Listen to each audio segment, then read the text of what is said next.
کہ صورت فاتحہ جب ہم نماز کے اندر پڑھتے ہیں تو صورت فاتحہ کے اندر یقیناً کچھ لوگ الفاظ غلط پڑھ جاتے ہیں۔ ان میں سے ایک الفاظ جو ہے وہ میں آپ حضرات کے سامنے رکھنا چاہتا ہوں۔ وہ یہ ہے کہ کچھ لوگ صورت فاتحہ پڑھتے ہوئے جب ان الفاظ پر پہنچتے ہیں کہ وَإِيَّاكَ نَسْتَعِينُ، تو جب نستعین پر پہنچتے ہیں تو یہاں غلطی کرتے ہیں، یہاں نستعین کہہ دیتے ہیں۔ مثلاً کوئی شخص ترنم کے ساتھ تلاوت کر رہا ہوتا ہے، قرات کر رہا ہوتا ہے، تو وہ ترنم میں اپنی سادگی کے ساتھ جب قرات کرتا ہے تو وہ ایاک نعبد و ایاک نستعین کہہ دیتا ہے، نستعین پڑھ لیتا ہے، مثلاً تا کے آگے الف لگاتا ہے۔ یقیناً جب الفاظ کا چناؤ صحیح طریقے سے نہیں کیا جائے گا، اس کو اس کے مقام کے مطابق نہیں ادا کیا جائے گا، تو پھر الفاظ چینج ہوگا۔ جب الفاظ میں کچھ اضافہ ہوگا تو پھر اس کے معنی تبدیل ہو جائیں گے۔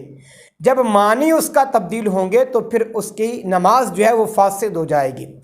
اس لیے فقہائے کرام فرماتے ہیں کہ کم سے کم قرآن کا اتنا یاد کرنا اور اس کا صحیح سمجھنا فرض ہے کہ جتنا قرآن نماز کے اندر پڑھا جا سکتا ہے، تو یہ ہر شخص پر فرض ہے، لیکن ہم اسے غافل ہیں کہ ہم اتنا یاد نہیں کر پاتے۔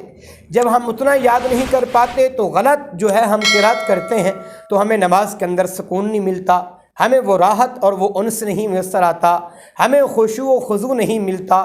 وہ اسی لیے ہے کہ جب ہم قرات کو صحیح طریقے سے ادا نہیں کر سکتے تو آج کے بعد یہ یاد رکھیں کہ ہم نے ایاک نستعین نہیں کہنا، ایاک نستعین کہنا ہے کہ آگے ہم نے الف لگا کے تا کو کھینچنا نہیں ہے، ہم نے اس کو اس انداز میں پڑھنا ہے کہ ایاک نعبد و ایاک نستعین۔